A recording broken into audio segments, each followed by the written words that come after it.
So the topics today, and yes, everybody, welcome to the WCCF Tech Talkie Show.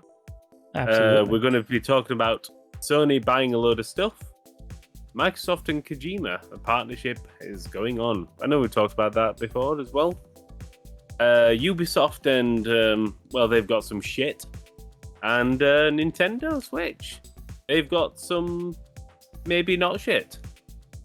And we've got Keith. Hi, guys. And we have Alessio, wherever he is. Yay. He's below us. Alessio will be cheering for Italy today. As he should. And to be fair, so I probably will do too. Well, I drink a nice cup of tea. And so let's get started. Pineapple Sony. pizza sucks. Pineapple pizza sucks. No, you start with that. I'll still eat pizza. it. I like pineapple pizza. It's a treat. Anyway, isn't that an Italian thing? No, it's not. It's death to Italians. Is it? Well, in that case, would you like a slice? It's really good with spicy marinara. Fair enough. Yeah. I've never tried that. You should. Okay, so let's talk Sony first. Sony, they're buying a load of shit. I'll do this one. So I've just been quite unfair then. Sony are buying a load of shit. In reality, they've bought Housemarque or Housemarque or however you pronounce them, and that's a good studio. They've made quite a few decent games. Resogun, Dead Nation, and they've and obviously Returnal. So Sony have gone and bought Housemarque, and do we know how much is that they've got them for, Alessio? No, it's not disclosed. So interesting. We'll probably find out then in the quarterly results. I just want to see more Dead Nation. We've told you you're not going to get that unless they make it into a big first-person shooter and ruin it. Well, they did say that they're going to be doing even more ambitious stuff than Returnal. So unless they go all in on Dead Nation, make it a big franchise. I don't know, third person. Dead Nation, the new Dead Space. No, but the interesting tidbit is that Housemarque has really been a close partner of Sony for many years. If you look at the games they've done, they've always been on PlayStation platforms and sometimes even exclusives. But to be fair, that's very similar to how Insomniac used to be before they did like one game for Microsoft. Yeah. So Sony continues to buy studios that are close to them, which is, it makes sense on one end. On the other end, it makes you say, it means, from the outside, you are like, you didn't really gain that much because they were already doing stuff only for you, basically. So I suppose it's more of a case of, as I say, like Insomniac, when they went to do a game for Microsoft, Sony probably thought, oh shit, that's one of the studios that we've worked so close with and who have done really well for us. It's time to bring them in the fold. And so they're just sort of beating Microsoft to the punch with Housemarque, House Tent. Well, I mean, admittedly, the way Microsoft's been buying up studios, you kind of got to start worried for places that are doing things for you, because what's to stop Microsoft from going, you know what? Let's take an exclusive away. We'll just, the whole studio, come on over here. We'll put you on Game Pass, and now Sony doesn't get them. So, it's becoming, I think actually there was a question from an interviewer, and he was basically like, is this going to be an arms race of game studios between Sony and Microsoft? And Sony was like, no. But of course not. It's not between Sony and Microsoft. It's between Sony and what is it? Who are they now? The ones that own Koch and everybody. Forgot the main company. Embracer. That's it. Yes. It's actually an arms race between Embracer Media and Microsoft, and then Embracer eventually buys Microsoft. Yeah, I think we're a long way from that. But besides South Market, the bigger surprise was their acquisition of Nixes, which may not be as well known. I mean, it is well known to PC gamers because they've been doing PC ports for a long time on behalf of Square Enix. But they haven't been doing any original development so far, and it will be interesting to see whether Sony is just going to use them to port PC games, port games on PC, or whether they're going to actually develop some new titles of their own. Yeah. I know. So with Nexus, I know we talked about it when the news was released, and I do think that I think there'll be a support studio first and foremost. They will be the porting studio. So obviously, Sony are now moving their games over to the PC more than ever before. So I do think that's going to be their primary role. But I also think Sony, because they're going to want more smaller titles as well, they'll give Nixus this opportunity to say, right, you're porting this, but you know what? We'll let you can do a PSN game. So along the lines of like your Dead Nations and such as that. And then if they do well, they'll have the opportunity to go even higher, maybe even not be a port studio. And it does seem like that Sony are really going into the infrastructure side of things with the porting studios. And I mean, it does seem like they may have also bought Bluepoint, doesn't it? Or there are things going around like that. Yeah, well, for now it's still a rumor, but yeah, I think it was the official PlayStation account on Twitter, Japanese Twitter, that posted Bluepoint as among the studios that were joining, and then it was removed. So we don't know if it's going to happen, but it seems likely. It's been rumored for quite a while, and it would make sense because Sony is clearly interested in doing more remakes. So Bluepoint is kind of the king of remakes. And as you said, probably they're going to be doing some original work as well. But it's it's kind of a given that Sony, they're starting to increase their size to try and compete with Microsoft, because Microsoft right now has more studios overall. So potentially they can output more content. And, ultimately it's a content race, because if you can put more content and of course better content than your competitor, then you're probably going to win. Well, that's the key thing, like you just said, better content. And so far, Sony's always had the edge when it comes to first-party games. It's going to be interesting to see how it goes on the Microsoft front. They've bought some good developers, and they've also bought Bethesda, so we'll see if they become good again. They say it's not going to be an arms race, but it is. Everything's always an arms race, and it's just going to be a case of what sort of weapons you go for. It seems like the Microsoft approach of essentially becoming Soviet Russia, just letting bodies churn up and get, stick up the tank tracks, or Sony's method of nuclear weapons. We'll see what happens. Yeah, I'm actually excited to see them do that with the Nexus, because they do a really good job with their PC ports. In fact, their ports are so good that you would almost think that the game was made for PC and then ported to console. So, because just take the Shadow of the Tomb Raider. It's just so smooth. Like, and the features are rich, and they just keep adding to it. So, like, they added ray tracing, they added DLSS, they came back and added Fidelity FX CAS. Even after the game was like launched and out, they continue support.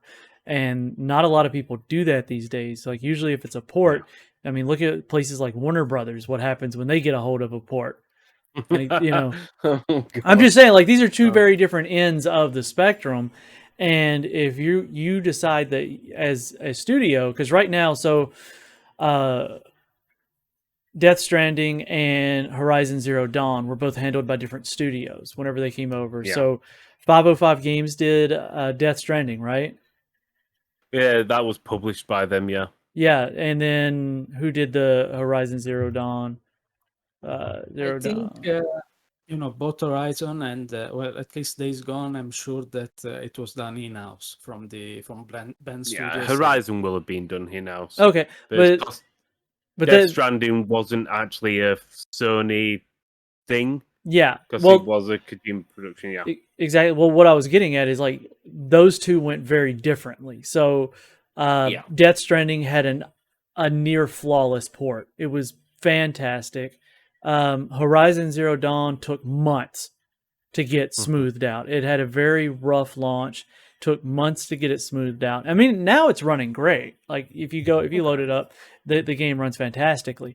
But if you're able to, but then go back to Shadow of the Tomb Raider, when it came out, it ran fantastically. There weren't issues with it, but in the past with the second one, Rise of the Tomb Raider, there were a lot of issues at launch, but they've ironed out a lot. They've learned a lot, and now that Sony is clearly dabbling into releasing their first-party games. I mean, even with the latest one, Days Gone, came out very smooth port. I think they're going to be a lot more concerned about that perception of quality that they have, is because their first-party titles are flawless on their launches. Like they very rarely have issues with their first-party titles. And if they're going to continue releasing those on PC, they want to have some control. And why not buy one of the better studios that can do it? Yeah. So let them do what they do best and do it for you rather than someone else. So yeah, of course. Yeah, absolutely. If they want to push into the PC market, there was no better studio to buy, I think.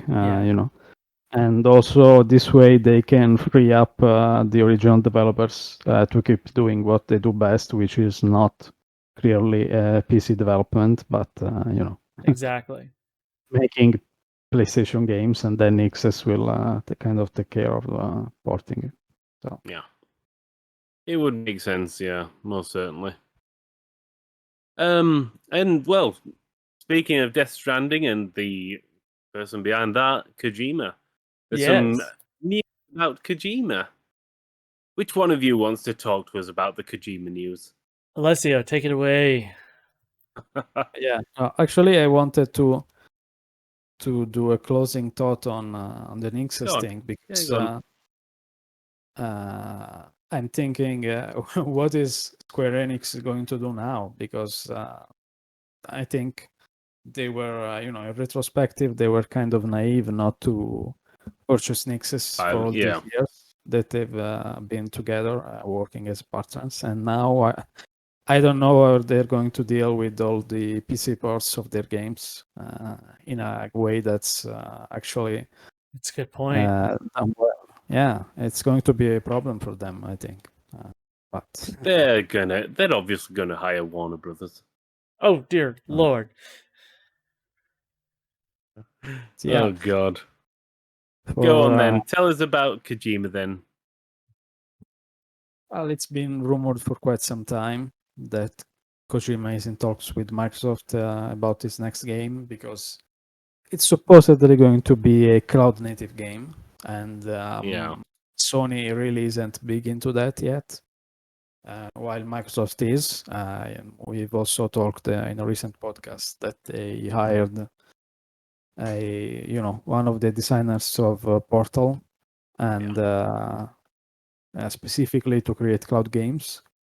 And supposedly she might work, Kim Swift might be working on Kojima. And now there is a new rumor that Microsoft has actually signed a letter of intent with Kojima. So it's quite not a final contract, but well, it's almost as good. It's So it's something that Kojima can take away to finances and say, look, with Microsoft are going to do this. Yeah, so it basically should happen now. Yeah. Of course, we don't know the timing yet. It's still early days, so it might be, I don't know, 2 or 3 years before we see it. But Yeah. well, it's going to mean, be I'm- interesting because yeah.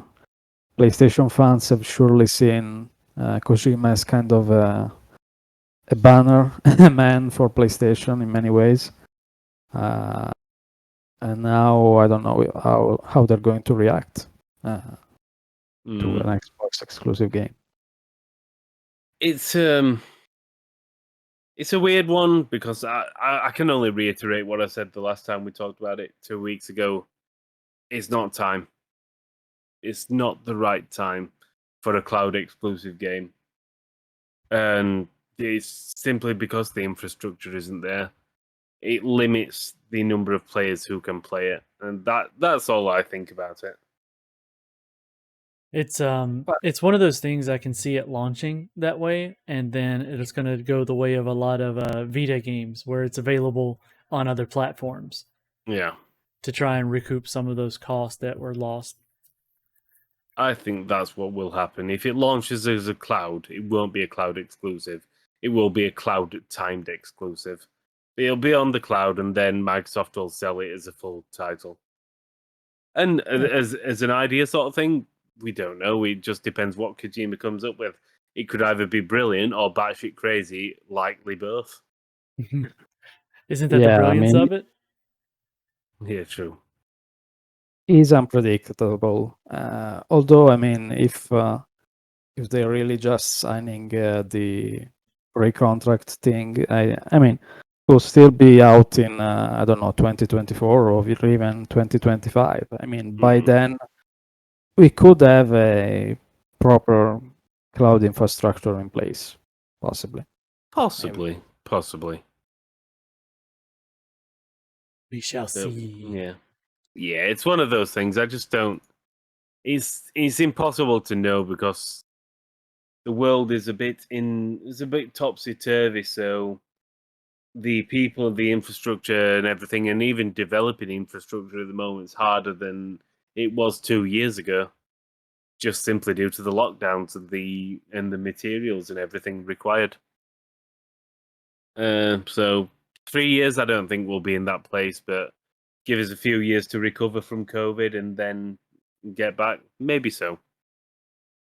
Do you have good 5G coverage in the UK, Chris? They're starting to roll it out just now. A few cities have got it, but like only a very so not really yet. But they are starting to roll it out in big population areas. But the concern with that is, and I understand what you're going to say, that you can play the cloud games on your phone using 5G.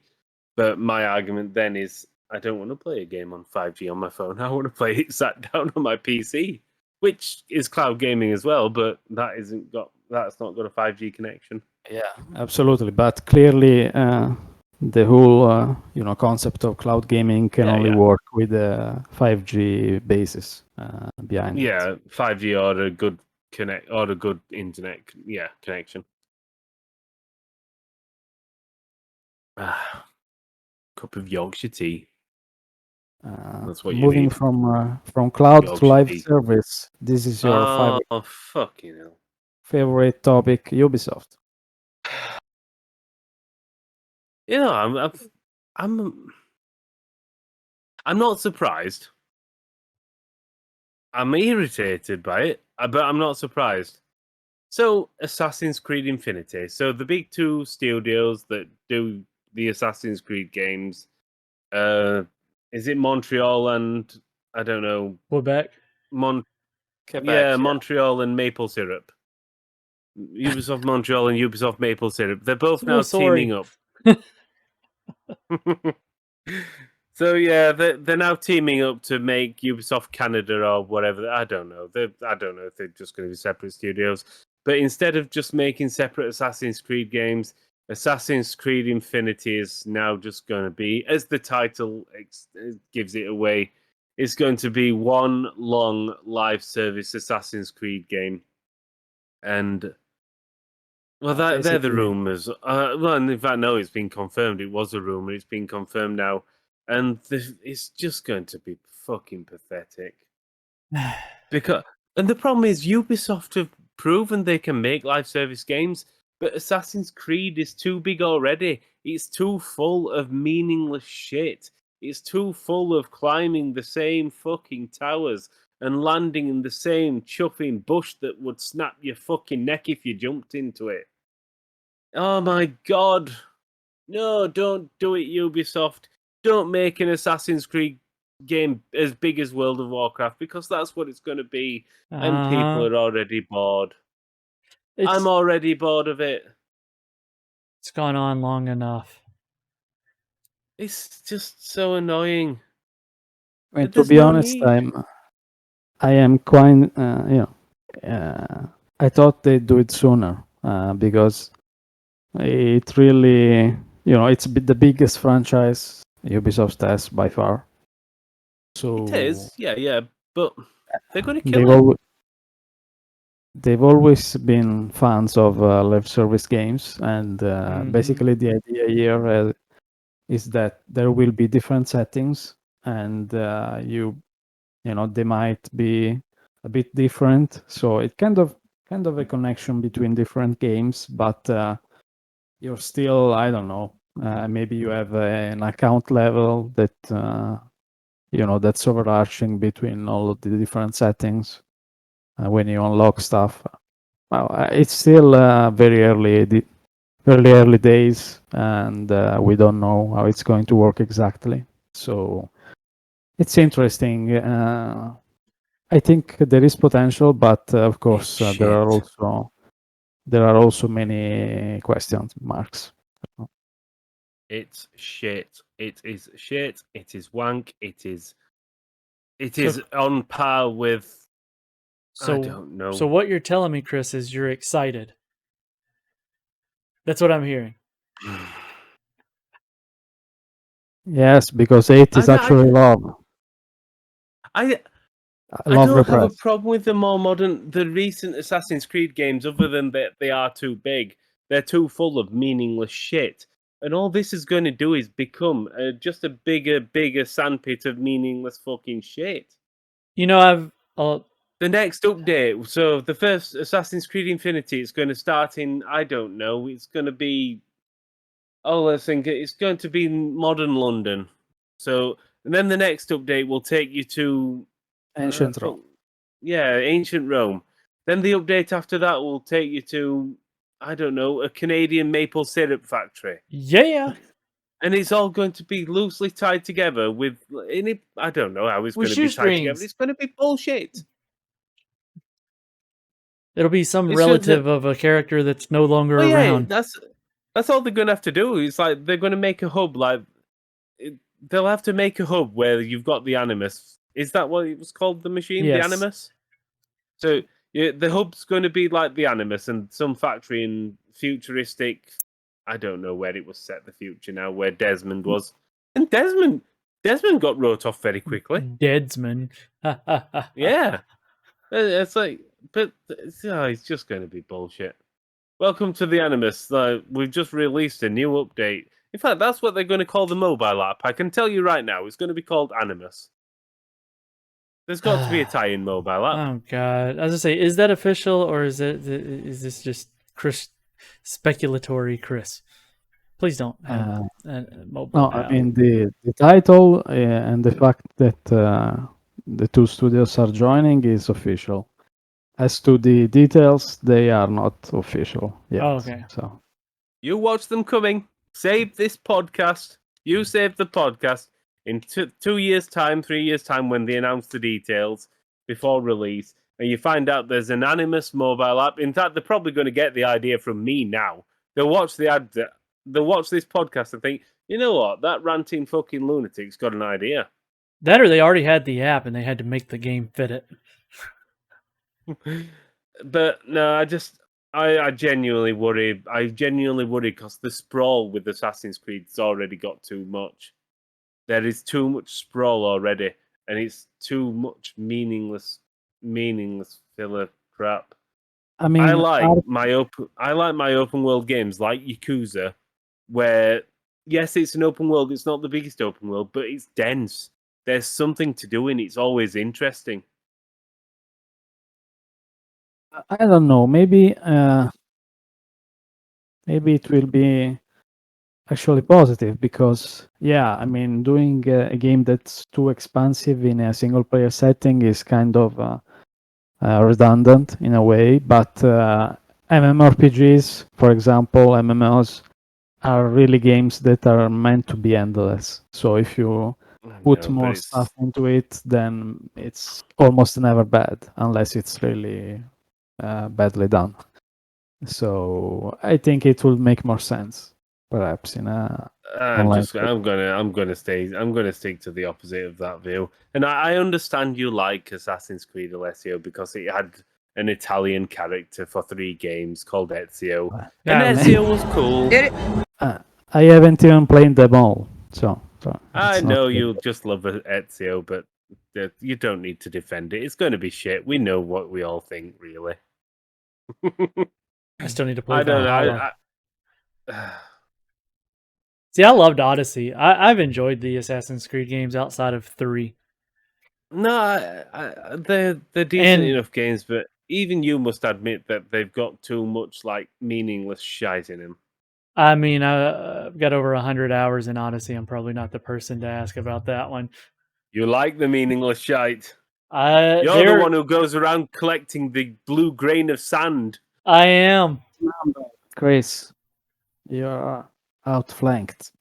It's okay. So here's the thing. I'm a Yorkshire man. Hold on, I'm a Yorkshire man. We're never outflanked. Well, let's see. There were some really big stinkers in this whole series of games. So Unity, Unity was probably would have made a better movie than a game, because it was like a bug fest. 3, Assassin's Creed 3 was god awful and didn't deserve a remake, in my opinion. They should have remade the Brotherhood series. So Ezio should have got an HD upgrade, not Connor. Let's see. The other one that in the Industrial Revolution one, Syndicate. Royal stinker. But Origins, Origins was good. Odyssey was magnificent. But I have not gotten to play the latest one, so I can't speak to it. I do know a lot of people that I know that loved the other ones did say that a lot of what happened in Valhalla felt very repetitive after a fashion. But I think the thing about Odyssey is it was the first one to go to this new system. But then once it's in this new system, the second Valhalla is essentially Odyssey but cold. I think what made Odyssey so good for me was the how they tied into the mythology, like the Greek mythology was wonderful in it. I know. So I said Odyssey was the first one, but no, Origins was the first one. Origins was clunky, and you could tell they were trying a lot of new things. Odyssey's where they got it all right. Like I said, I haven't played Valhalla yet to really to say how it is, but from my understanding, a lot of the gameplay style in it was rinse and repeat, and I didn't get that feeling with Odyssey. I can hear your sex toy printing in the background, Keith. Oh, good. It's getting up there. It's growing. So I'm not looking for. I'm very. I'm quite pessimistic about it. We'll just say that I'm somewhat pessimistic about the idea. I'm always pessimistic. Games as a service, as it is. That's the part that makes me kind of go, well, we'll see. I don't know. The worst part about it is I often praise Ubisoft because they're the company that actually sticks with games as a service. Rainbow Six Siege and For Honor both of them became games as a service, and they made Ubisoft billions. So Ubisoft know that if you stick with the games, then they will make you money. Well, and that's also the part that keeps me from being too terribly harsh on it, is because they're going in anticipating a long road. Yeah, and it's not like your BioWares or your your Anthems or your Yeah, exactly. You're going in knowing ahead of time that it's not that they're going to have to turn it into a lives as a service or games as a service game to redeem the game, but that it's going to be a long running deal, not a secondary thought. Because how many games do we know have turned into? In theory, Anthem was that. That was also done by EA, and EA has historically completely foobarred any type of service. In theory, Avengers is also that. Again, not an Ubisoft. Like, we can crap on Ubisoft for a lot of reasons. I'm taking the piss. I know. I do tend to praise Ubisoft for. They know full well that live service games, if done right, can make them more money than a one-off hit. Yeah. So I mean, their games rarely fail for lack of content. So that's one for sure. So true. Yeah, I'll agree with you there, but my reviews in the past have said the same thing. Sometimes it's content for content's sake. It's not actually meaningful. So my concern is that it's just going to be pure content. It's just going to be just a truck full, just a massive shitload of icons splayed on a map like some clown has prematurely ejaculated. And then you're going to it's all going to be boring. I want meaningful content, and I really hope Ubisoft can deliver. Yeah, no, and that's fair. That's my only concern is, like, does it turn into a filler fest, or do we get legitimate, memorable stories? And I feel like you get that in some cases. I mean, yeah, the Assassin's Creed team does do a better job than the Ghost Recon team when it comes to filling in with content. Yeah, you're right. You are right. I mean, if it's really a live service game, I mean, what if it's going to be even kind of a multiplayer type of game where you can side with the assassins or the Templars and battle? Now that would be fun. Yeah, I don't want to side with either of them. I'm going to side with the drunken group. You're going to side I'm going with to be a Red random civilian. Well, maybe that's the option too. You know. Yeah, we'll see. It's a long, long way away. We know that, but yeah, I'm going to stay pessimistic, but less pessimistic than if it was an EA announced title. Okay, well, I guess we're off to discuss something that's far closer to release, which is go on then. Let's have Keith. Go on, Keith. Tell us about the Nintes. Aha! Where's Dave when you need him?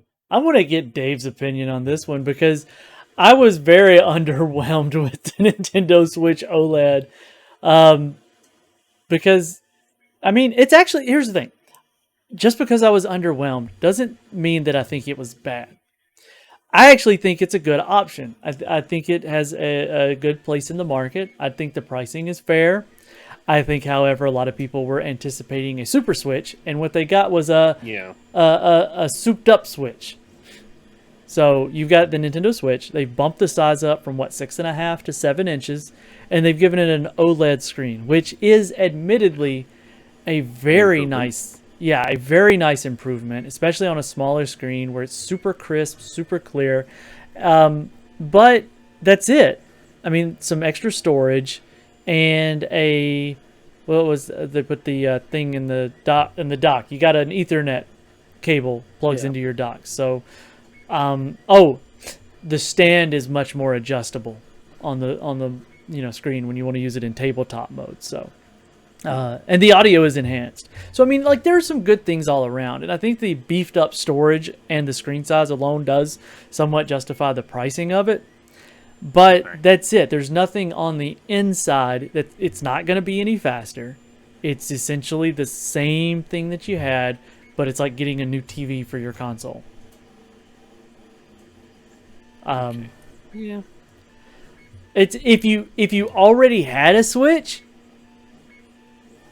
but if you were looking at getting a Switch, well, I still don't know that I would go for this one. See, I've had the Switch in my house. I borrowed my brother's and I played Board in the Wild for about a month before I gave it back to him.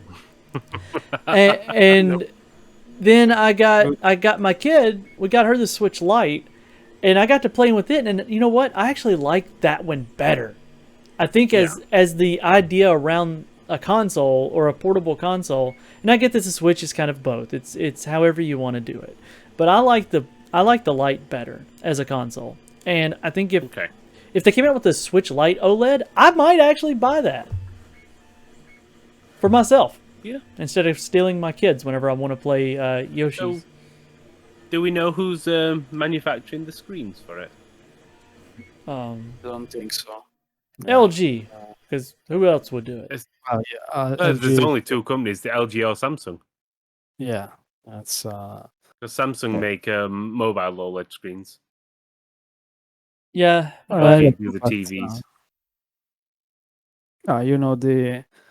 The OLED screen is definitely a major improvement when it comes to the accuracy and quality of colors, for example.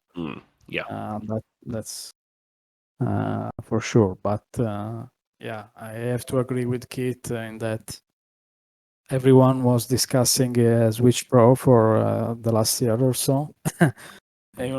Speculating about NVIDIA DLSS and all the potential to be able to finally hook the Switch to a 4K TV. Because if you do it right now, it looks like crap. That's the thing. So, and that's not happening. And I mean, after Dave's spinning in his grid, just spinning around right now. He's just heard. He sensed that people are saying bad things about the thing. But yeah, it's been quite a while since the console's launch. It will be 4.5 years when this comes out. So I think it's fair to say that we were expecting. Yeah, it was early 2017. So Jesus, I didn't realize it had been that long. So yeah, definitely. I mean, there are still some rumors going around that this might not mean there is no Switch Pro coming later, maybe next year. So maybe that's still a possibility. I don't know what to think. Honestly, it's a weird one. I mean, if they really had a Switch Pro coming relatively soon, maybe they could have just waited. I don't know. I think it's same as everything. They just want. They're good if they've got a Switch Pro coming, which they likely will have. If they announce the OLED screen now, then they're going to have people buy that, and then in 9 months, they may announce the Switch Pro, and then people have already bought the OLED, so then people might end up buying that. Nintendo's always done this. They're very sly. They are very sly. I mean, to be fair, I wouldn't even be surprised if the OLED was a limited time only thing, like the usual artificial scarcity they do. So we'll see. But I think we will have a Switch Pro within the year. Yeah. Or announced within the year. Yeah. I'm like I said, I'm underwhelmed. I wasn't so heavily invested in the anticipation of the Switch Pro that I was let down. I kind of saw it in passing.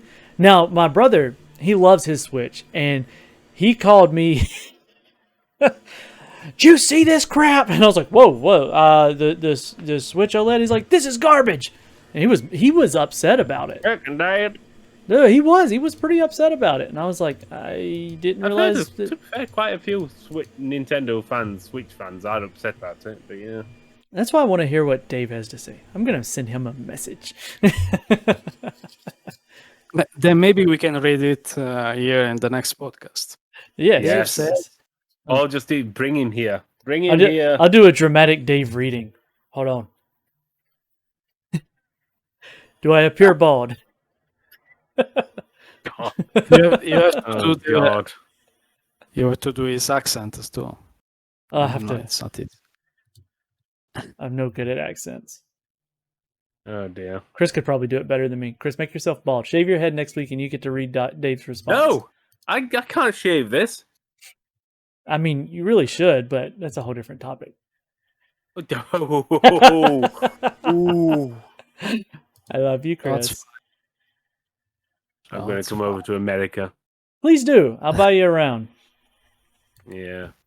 And barbecue. Time. We'll go shoot guns. I like you again. Yes. We'll go drink and shoot guns because that's what's fun. Yeah, sounds good. All right. Well, I got you a bonus topic, which is that Atari recently announced they're focusing back on premium PC and console titles. Who is? That's Atari. I remember reading that. I laughed then and I laughed now. I was gonna say I'm trying to keep a straight face and I can't. Fucking Atari, like fuck. They're not even Atari anymore. Who was it who bought Atari? I don't know, They're not- but the VCS, the console, the new console, kind of Yeah. launched last month. I'm not sure anyone bought it, honestly.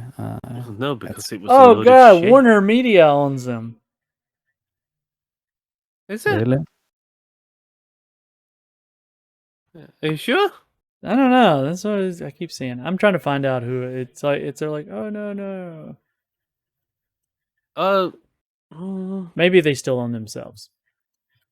They were sold because Atari they were parent, owned- yeah, Atari Incorporated parent organization, Warner Media. Yeah, they went. Then they're 'cause not they went serious about bankrupt. PC. So they went bankrupt, and then they went bankrupt. They got restructured. Infograms. That's what it was. Infograms bought the Atari name and whatever because Atari was fucked, and then they changed their name from Infograms to Atari, and Fun then they went times. bankrupt. Don't we all? But it's like most of the Yeah. Atari games have gone. The Atari franchises have gone. It's like Act of War and Alone in the Dark were sold to, of course, Embracer, THQ Nordic. So that's Alone in the Dark's probably the second biggest Atari franchise behind Roller Coaster Tycoon. So Well, all right, I don't then. know. I just don't think it's going to happen. They say they're going to do that, but where are they going to get the money to actually fund such a game? When all they've done recently is make mobile shit. Actually, they're folding and discontinuing some mobile titles that haven't done well. They're also exiting the casino business they had in Africa. I'm not sure what they were doing with it in the first place. Wait, what? Yeah. I knew they were still around and doing other stuff, but they had casinos in Africa? Apparently so. Why did I not go to these things? I'm just imagining like a roller coaster tycoon themed casino, or like before they sold it to Embracer, an Alone in the Dark casino, so where you play a hand of poker and then get molested by a gruesome creature. Exactly. Who doesn't want that? Exactly. We have to ask Saad for the next meeting. Yes. There you go. No, I'm perplexed by this. In fact, I've just had a look now, just had a Google of it, and having a look at the franchises that Atari still own, and of course, Alone in the Dark's not on it. They do still have Asteroids, so there you go, Asteroids. Asteroids. Seriously. I honestly, I'm looking at the list here, and I really don't recognize most of it. I mean, they own the gaming rights for iRobot of all things. they've got Haunted House. Okay. Missile Command. What a classic. They've got the rights for Pong. And now, to be fair, and I'm not actually taking the piss where Pong could actually be done well, if you look at all these Tetris Effect and everything fancy games, just put Pong with a load of weird lights around it. No, Atari's got fuck all. They've got absolute fuck all. They've got Roller Coaster Tycoon, Asteroids, Pong, and Missile Command. They're the big names. Well then. Well, So, okay. Let's see what they can come up with. Yeah, we'll see. No, it's a weird one, but I just don't think I'd like to see something good come of it. Especially, I'd love to see a really good Roller Coaster Tycoon game. I mean, obviously, we had Planet Coaster, which is a really, really good Roller Coaster Tycoon game. But there's space for two of them. So, let's see. We'll wait and see. But yeah, I think that's everything from me. I'm good to go. Yeah. Yeah. Unless anybody's got something to add? Nope. Yeah. Keith? Is your printing done yet? I still got about an hour and a half left on it. God. So just remember, the bigger your print, the longer it takes. Yeah, I think that's everything then. Right. Alessio, See you next week. see you at the football tonight. All right. Right. Enjoy Later, all. gents. Thank you for joining us. Goodbye, farewell, Au revoir. adios, and all that jazz. Bye. So long. Farewell, auf Wiedersehen.